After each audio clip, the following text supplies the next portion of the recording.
So you want to hear about the humans on Glacier 7? I adjust my thermal regulator, chuckling as the memory crystals in my cranial ridges shimmer with amusement. Well, grab a seat and order yourself a plasma drink. This is going to be good. I should introduce myself. I am Ambassador Crixel of the Galactic Council, and I had the distinct pleasure, or should I say the absolute shock, of witnessing the most entertaining disaster-turned-triumph in our sector's history. You see, Glacier 7 wasn't just a frozen planet, it was the frozen planet. The kind of place that made your thermal regulators freeze solid and your survival pods malfunction before you could say critical system failure.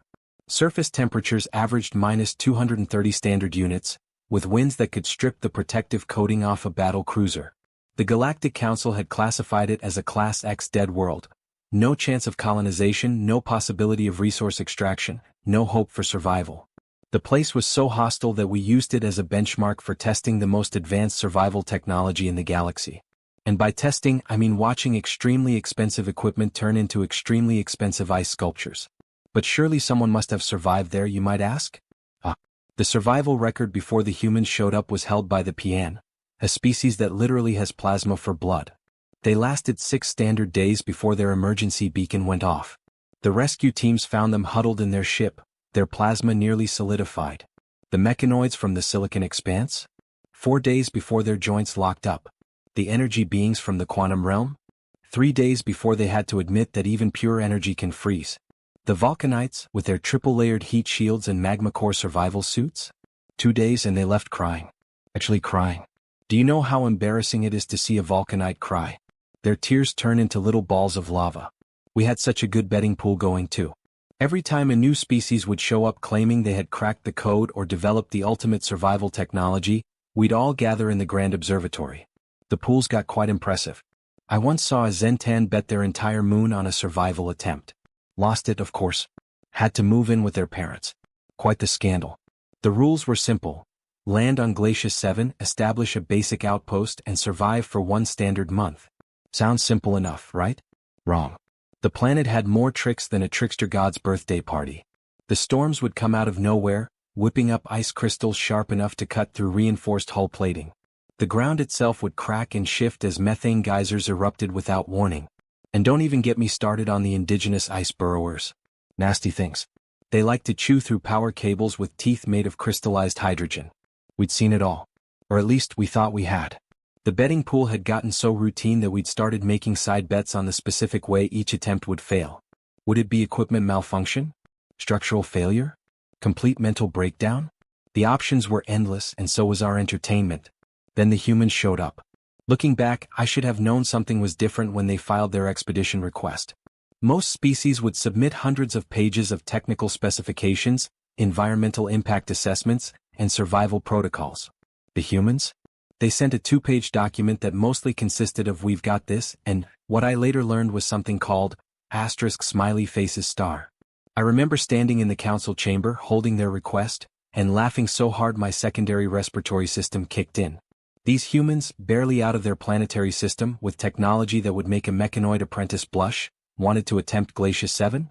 Well, who were we to deny ourselves another entertaining addition to our betting pool?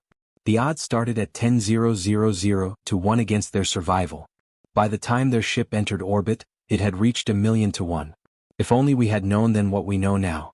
But I'm getting ahead of myself. Would you like another drink? This story only gets better from here. Winter survival training. The council member Pix, who had bet his prized collection of quantum butterflies on their failure, couldn't contain himself. Are they preparing for survival or for some primitive fitness ritual? But it was their habitat construction plans that really sent the council into hysterics.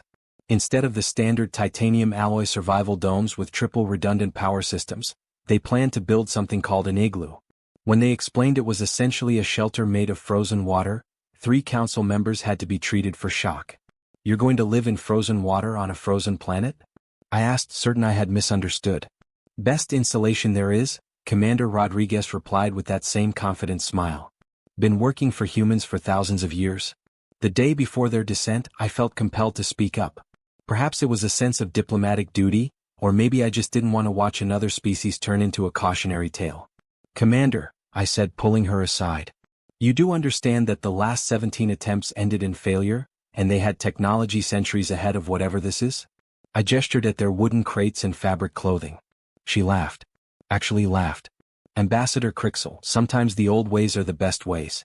Besides, she winked, another peculiarly human gesture, we've got something none of your previous attempts had. And what's that? I asked, dreading some delusional answer. Experience with winter camping. Trust me, Glacius 7 has nothing on a Minnesota winter. I had no idea what a Minnesota was, but I made a note to research it later. As their ship prepared for descent, the betting pool reached its highest point ever. The Quantum Collective bet the rights to 3 star systems on their failure within the first day. We all settled in to watch what we assumed would be the shortest survival attempt in Glacius 7's history. None of us could have predicted what happened next. The first thing the humans did after landing was completely ignore all standard survival protocols. While our observation team watched in horror, they spent hours stomping around in the snow, packing it into blocks. Commander Rodriguez called it testing the consistency. We called it madness. They're dead within 6 hours, Council Member Plick declared, already counting his winnings. No one exposed to Glacius 7's atmosphere survives without sealed environments, but something strange happened. They didn't die. Their primitive fabric suits, which they called parkas and snow pants, somehow kept them warm enough to work. Lieutenant Thompson explained they used multiple layers to trap air, creating insulation. The concept was so simple it was brilliant, and I hate admitting that. The construction of their base defied all logic. No power tools, no force fields, no automated systems. Just humans working together, building what looked like a circle of snow blocks. The mechanoids in our observation team nearly short-circuited trying to understand why anyone would choose such an inefficient method. Look at how they waste energy, one Vulcanite observer commented. All that physical movement when they could simply deploy automated constructors. Then we watched in astonishment as they completed their first igloo. The geometry was perfect, the structural integrity remarkable, and most shocking of all, the interior temperature remained stable even as outside conditions plummeted to lethal levels. But how will they generate power? Someone asked. Their equipment is practically ancient. The humans had brought something called solar thermal generators and wind turbines. When I pointed out that Glacius 7 storms would tear apart anything exposed to the elements, Commander Rodriguez just grinned. That's why we brought spare parts and repair tools. Sometimes the best technology is the kind you can fix with a wrench. By day 3, other alien species began showing up just to watch. The humans had established not 1 but 3 igloos, connected by tunnels they dug through the snow. They set up what they called a greenhouse, using clear panels and artificial lighting, growing actual plants in the middle of this frozen wasteland. The betting pool was in chaos. No one knew what to make of these humans who seemed to thrive on doing everything the hard way. They didn't even use automated food synthesizers. Instead, they cooked meals using something called a camp stove, gathering in their main igloo to share hot food and drinks. It's about more than just survival, Lieutenant Thompson told me during one of my observation visits. It's about making a home. I watched as they established daily routines. They took turns on watch duty, monitoring weather conditions using devices that looked like they belonged in a museum. They maintained their equipment with physical tools instead of repair nanites. They even set up a warning system for storms using nothing more than flags and wind direction indicators. Most puzzling of all was their attitude. They seemed to be enjoying themselves. During their downtime, they would sit around telling stories, playing games with marked pieces of paper called cards and singing songs. On a planet that could freeze your blood solid. The key to surviving extreme conditions isn't just about having the best technology, Commander Rodriguez explained to me one day. It's about maintaining morale and working together. A happy crew is a successful crew. The council was baffled. Their primitive methods were working, but none of our experts could explain why. The Quantum Collective ran millions of simulations trying to understand how such basic technology could function in these conditions. The mechanoids sent drones to scan their structures, convinced they must be hiding advanced technology somewhere. But no, it was just humans being humans. They adapted to problems as they arose. When an ice burrower chewed through their power lines, they didn't call for emergency evacuation like any sensible species would.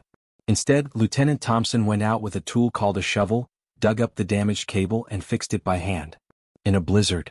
By the end of the first week, I noticed a subtle shift in the observation team's attitudes. The mockery had been replaced by curiosity. Even Council Member Plick stopped making jokes. 1246. Snide comments about their primitive ways after watching them successfully rescue their wind turbine from an ice storm using nothing but ropes and teamwork. The betting pool had gone silent. No one wanted new bets because for the first time in Glacier 7's history, we weren't watching a survival attempt. We were watching a masterclass in adaptation and ingenuity. Somewhere along the way, I realized we had all missed something obvious. Sometimes the simplest solution is the best solution. But don't tell the humans I said that. They're insufferable enough already. Day 10. Our monitoring systems detected what we'd all been waiting for. The biggest storm in Glacier 7's recorded history. Winds powerful enough to toss a shuttle like a toy, temperatures dropping so low they broke our measurement scales. This was it, the moment when reality would finally catch up with human overconfidence. The betting pool exploded back to life. Finally, Council Member Plick exclaimed, rubbing his appendages together. Nature will show these primitives why advanced technology exists. Even I had to admit the situation looked grim. Previous species had lost their entire bases to storms half this size. When we informed Commander Rodriguez about the approaching catastrophe, her response was not what we expected. Thanks for the heads up. Time to batten down the hatches. Batten down the what? I asked, certain our translation matrix had malfunctioned. The humans sprang into action with what they called their storm protocols. Instead of activating force fields or emergency teleporters, they began piling more snow around their igloos. They strung heavy ropes between buildings, creating guidelines. They moved their vehicles into sheltered ice caves. Most bizarrely, they seemed excited. Perfect time to test our reinforcements, Lieutenant Thompson said, securing extra blocks of compressed snow around their structures. Maya, wanna break out the emergency chocolate rations? The storm hit like a gravitational collapse. Our observation instruments went dark almost immediately. The last images we received showed the humans retreating into their igloo, pulling sleds loaded with supplies through the growing whiteout. Several council members turned away, unable to watch what they assumed would be the end of another failed attempt. For 3 days, Glacier 7 was wrapped in chaos. The storm was so severe it disrupted even our orbital monitoring systems. The betting pool reached fever pitch, with species wagering entire star systems on how little would be left of the human base. The mechanoids calculated a 99.9999% chance of total destruction. When the storm finally cleared, we scrambled to re-establish visual contact. The observation room was packed. Even Director Zant showed up, though he claimed he was just passing by. The first images made everyone gasp. The human base was still there. Not just surviving but practically untouched. Impossible, Plick slammed all 6 appendages on his console. Check the sensors. The sensors were working perfectly. As we watched in stunned silence, the main igloo's door opened, and out stepped Commander Rodriguez carrying what appeared to be a hot beverage. "Morning everyone," she waved at our cameras. "Hope you didn't worry too much. We had quite the party in here." A party. During the worst storm ever recorded on Glacier 7, they had a party. The humans emerged one by one, immediately starting their post-storm procedures. They checked their structures, repaired minor damage to their wind turbines, and even managed to recover equipment that had been buried under new snow drifts. Lieutenant Thompson was singing something about dashing through the snow while he worked.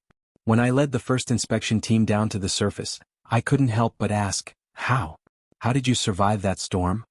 Commander Rodriguez handed me a cup of what she called hot chocolate, which by the way is now highly sought after in galactic trading markets.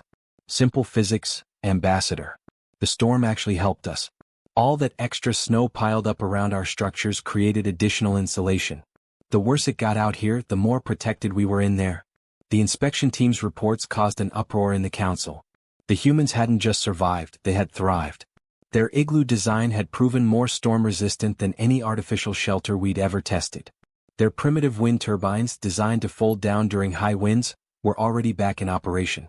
Even their greenhouse was intact, protected by its carefully planned location and snow barrier design.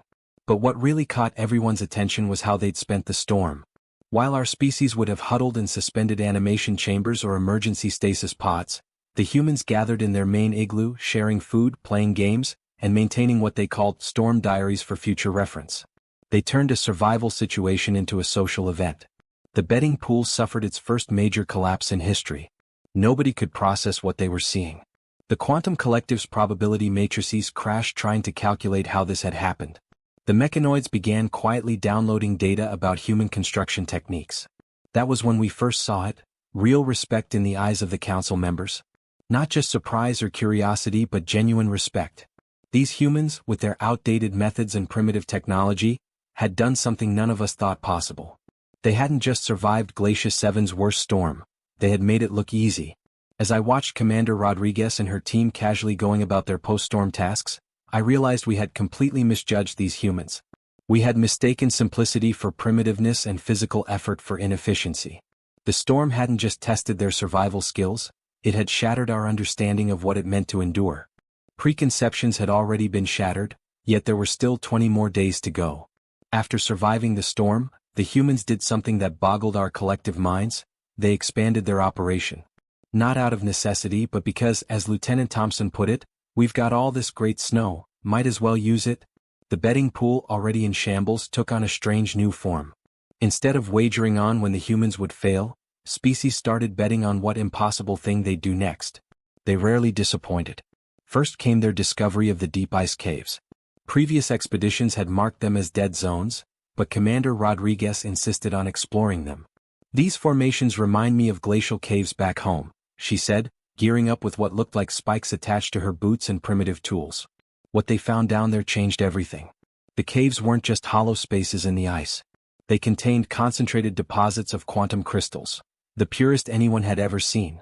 The very same crystals our most advanced mining equipment couldn't reach due to extreme conditions. "How did you know?" I asked Commander Rodriguez as her team carefully extracted another perfect specimen. She shrugged, that infuriating human gesture of casual competence. "We didn't. But when you spend enough time exploring ice caves on Earth, you learn to spot certain patterns. Plus," she grinned, "these formations look just like the ones where we find geodes back home." But the real shock came when they started their recreational activities. One morning, we noticed humans sliding down the steep ice slopes on primitive boards they called skis and snowboards. The observation room was chaos. They're deliberately throwing themselves down frozen mountains, Council Member Pix watched in horror. "For entertainment? You should see what we do with half-pipes." Lieutenant Thompson shouted up at our cameras before launching himself off a self-made ramp, spinning through the air in what they called a 360. The humans had built a winter sports complex next to their base. They set up courses for something called cross-country skiing, marked trails for snowshoeing, and even created an area for what they termed ice climbing, all using nothing but basic tools and their seemingly endless enthusiasm for putting themselves in gravity-defying situations. Then something unexpected happened. Aliens started asking to visit. Not to study or observe, but to participate. The first was a young mechanoid engineer who requested permission to learn skiing. Within a week we had a waiting list. The humans, far from being territorial, welcomed everyone with open arms and something they called hot toddy. Commander Rodriguez set up proper training sessions. Soon, the sight of Vulcanites awkwardly snowshoeing across the plains or quantum beings trying to grasp the concept of snow angels became common. Even Director Xanth was spotted taking secret skiing lessons. The humans introduced something called the Winter Olympics, pitting different species against each other in various snow and ice activities. The betting pool transformed again, now focused on which alien would faceplant most spectacularly during the slalom event. But it wasn't just about sports. The humans had somehow turned Glacier 7 from a deadly challenge into a thriving community. Their greenhouse technology, laughably simple by our standards, proved remarkably effective. They were growing plants that shouldn't have been possible in these conditions. "The secret," Lieutenant Thompson explained while teaching a group of Xenian how to build a snow fort, "is working with the environment, not against it. You've got all this snow and ice. It's not your enemy, it's your building material." Their base became a strange mix of research station, sports complex, and what they called a cozy winter retreat. They set up regular game nights where different species would gather to learn human card games and share stories. The sound of alien laughter mixing with human jokes became a regular occurrence. Council Member Pix, who had lost more bets than anyone else, finally admitted defeat in spectacular fashion. During what the humans called a graduation ceremony from ski school, he stood up and declared, "These humans are either the craziest or the most brilliant species we've ever encountered. Possibly both." Looking back, I think that was the moment when everything changed. We had come expecting to document another failure. Instead, we were witnessing the birth of something entirely new, a way of not just surviving but actually enjoying one of the most hostile environments in the galaxy. And through it all, Commander Rodriguez and her team just kept going about their business, as if turning a deadly frozen planet into an interstellar winter resort was the most natural thing in the universe. The most infuriating part? They made it look fun. The truth came out during what the humans called a bonfire night. Yes, they actually built a controlled fire on the ice. Several council members gathered around it, wrapped in human-designed winter gear, sipping hot chocolate and something called marshmallows. You mean to tell us, Director Xanth said, nearly dropping his drink, that Earth has multiple climate zones, all on one planet? Commander Rodriguez nodded, turning her marshmallow over the flame. Yeah. Deserts, tropics, temperate zones and Arctic regions. Some places go through all 4 seasons in a year. One day it's sunny and hot, the next you're shoveling snow off your driveway. The silence that followed was deafening. Even the ice burrowers stopped their usual chattering. That's impossible, Council Member Pix whispered. No species could evolve under such chaotic conditions. Conditions? Lieutenant Thompson laughed. That's exactly why we evolved to be adaptable. When your planet keeps changing its mind about the weather, you learn to roll with the punches. The implications hit us like a quantum surge. Humans hadn't survived Glacius 7 because they had better technology or stronger bodies. They had survived because, to them, adapting to extreme conditions wasn't extraordinary, it was Tuesday. Our ancestors, Commander Rodriguez explained, warming her hands by the fire, went from hunting in the snow to crossing deserts to sailing oceans. Not because we had special powers but because we had to. We learned. We adapted. We figured things out. The Galactic Council called an emergency session right there on Glacius 7, a first in our history. The humans had broken our entire classification system. How do you categorize a species that treats hostile environments as vacation spots? We need to understand, Director Xanth declared during the session, now wearing a knitted hat the humans called a beanie, how this changes our perception of technological advancement. Commander Rodriguez stood before the council, still in her simple snow gear. With all due respect, Director, maybe technology isn't always about having the most advanced gadgets. Sometimes it's about having the right tools for the job and knowing how to use them. She pointed to their base. Those igloos? That's thousands of years of human engineering, perfected by people who needed to survive in the cold. Our winter gear? Countless generations of trial and error, finding out what works. We didn't survive here despite our primitive technology. We survived because our technology evolved from real-world needs. I watched the faces of my fellow council members as understanding dawned. We had been so focused on advancing beyond our environments that we had forgotten the value of working with them. The betting pool, that great institution of galactic entertainment, transformed one final time. Now, species were betting on which of their own ancient survival techniques they could rediscover and adapt. Looking at the humans going about their daily lives on this supposedly uninhabitable planet, I felt an emotion I hadn't experienced in centuries: humility. We had judged their methods as primitive because they didn't match our definition of advancement. We had dismissed their knowledge because it didn't come from quantum computers or AI systems. You know what your problem is? Commander Rodriguez said to me later as we watched a group of mechanoids attempting to build their first igloo. You all tried to conquer Glacius 7. We just wanted to live here. And there it was. The final revelation. Sometimes, the most advanced solution is the one that's been around the longest. You just have to be humble enough to see it.